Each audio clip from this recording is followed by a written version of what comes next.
제퍼슨은 대학원에 다닐 때 중요한 메시지를 배우게 됩니다. 한 교수가 수업 시간마다 이렇게 말했다고 합니다. 아무도 자네들을 도와줄 수 없네.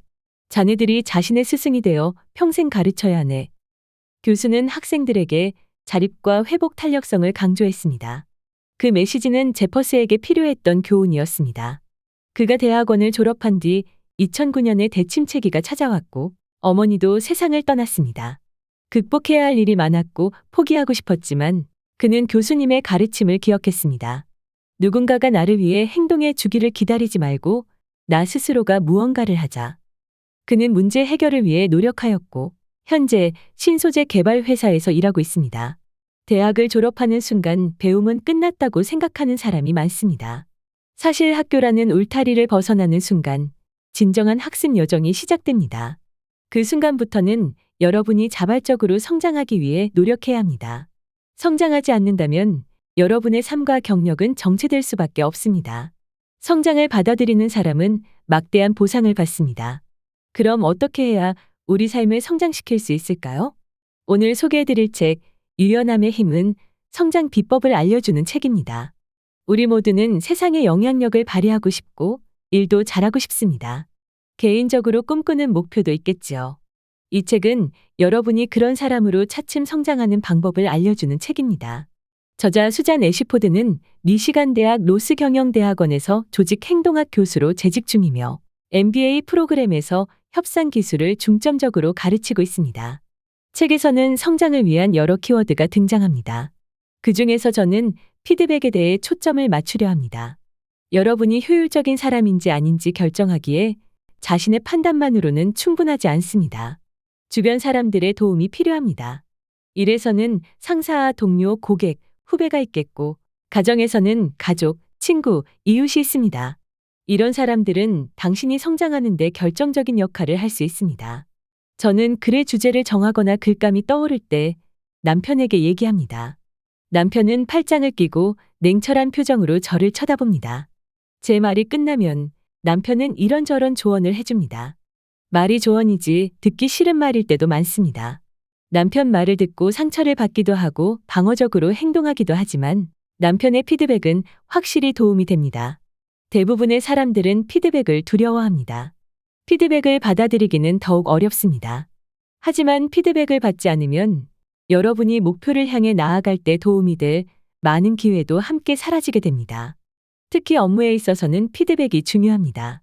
자기 자신의 인식과 주변의 평가가 엇갈리는 경우는 매우 흔합니다. 가령 여러분은 자신이 카리스마 있다고 생각하는데 주변 사람들은 여러분을 그렇게 생각하지 않습니다. 그렇다면 여러분은 효율을 충분히 발휘할 수 없고 원하는 결과를 얻기도 힘듭니다. 피드백은 여러분이 적극적으로 요구해야 합니다. 사람들은 보통 말실수를 하거나 상대의 감정을 다치게 할까 싶어 절대 자발적으로 피드백을 하려 하지 않습니다. 공식적이든 비공식적이든 직접적이든 간접적이든 관계없이 피드백을 요청할 수 있다면 요청하는 게 좋습니다.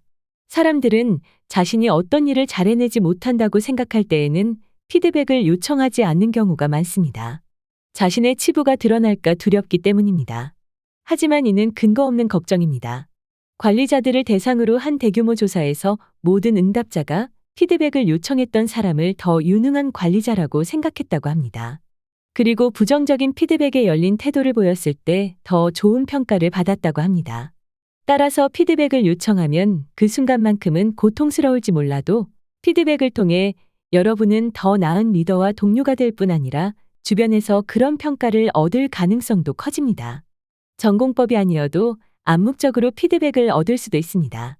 주변 사람들의 언어적, 비언어적 행동과 반응에 더욱 주의를 기울이면 됩니다. 우리는 누군가와 이야기할 때 상대의 표정을 살피고 행동에서 메시지를 유추합니다. 대규모 강의에서 수업을 반쯤 진행했을 때 학생들이 하나둘 화장실을 가기 시작하면 이것은 학생들에게 휴식이 필요하다는 피드백이 될 수 있습니다. 수업 중에 한 학생만 꾸벅꾸벅 존다면 이는 그 학생만의 문제라고 여길 수 있지만 조는 학생이 많다면 교수가 문제일 확률이 큽니다. 책에는 피드백에 관한 훌륭한 사례가 등장합니다. 로스 경영대학원 교수인 저자는 신입생 450명을 축하하기 위해 널리 존경받는 CEO에게 강연을 부탁했습니다. 그의 입학 연설은 훌륭했는데 놀라운 일은 그 다음에 일어났습니다. 그가 저자에게 이메일을 보내 자신의 강연에 관한 피드백을 요청한 것이지요. 저자는 몇몇 총평을 담아 답장을 보냈다고 합니다. 긍정적인 내용이 대부분이었으나 부정적인 피드백을 두어 건 덧붙였습니다. 그중 하나가 명문 경영대학원의 신입생은 입학식 연설에서 경쟁대학원이 자주 언급되는 걸 좋아하지 않는다는 내용이었습니다. 그 CEO는 연설 중에 하버드 경영대학원을 수차례 말했다고 합니다. 그 CEO는 즉각 답장을 보냈습니다. 그는 피드백을 보내주어 감사하다는 말과 함께 메일을 회사 임원들과 자기 아이들이 보도록 참조해 넣었다고 덧붙였습니다. 자신이 개선의 여지가 많은 사람임을 알려주기 위해서라고 말이죠. 그의 놀라운 행보는 여기서 끝이 아닙니다. 그 CEO는 그 해에 다른 경영대학원 몇 곳에서도 연설을 했습니다. 그리고 그의 말, 저자는 그에게서 이메일을 받게 됩니다. 그는 피드백을 적용해 자신의 연설이 개선되었고 한 번도 하버드 경영대학원을 언급하지 않았노라고 자랑했습니다. 그 CEO는 피드백을 허투루 듣지 않았고 성장의 계기로 삼은 것이지요. 저자는 말합니다. 어떤 조직에서 무슨 일을 하든지 당신은 많은 이해관계자와 얽혀 있고 그들에게서 지지를 받는 일은 중요하다. 사람들에게서 피드백을 적극적으로 얻어라. 이는 그런 이해관계자를 효과적으로 관리하고 당신이 필요로 하는 정보를 얻어내는 가장 좋은 방법 중 하나이다. 피드백을 얻기는 쉽지 않고 가끔은 그 과정이 고통스러울 수도 있다. 하지만 그런 수고와 고통을 감내했을 때 보상은 분명히 찾아온다. 부정적인 피드백을 받고 기분 좋은 사람은 없습니다. 하지만 성장하기 위해서는 반드시 피드백이 필요합니다. 피드백은 나의 약점과 강점을 파악하는 좋은 기회가 됩니다. 스스로 인지하지 못한 여러분의 강점을 알게 된다면 여러분은 그 능력을 더욱 발전시키기 위해 여러 방법을 시도할 수 있습니다. 자기 자신에 대해 스스로 알아차리기는 어렵습니다.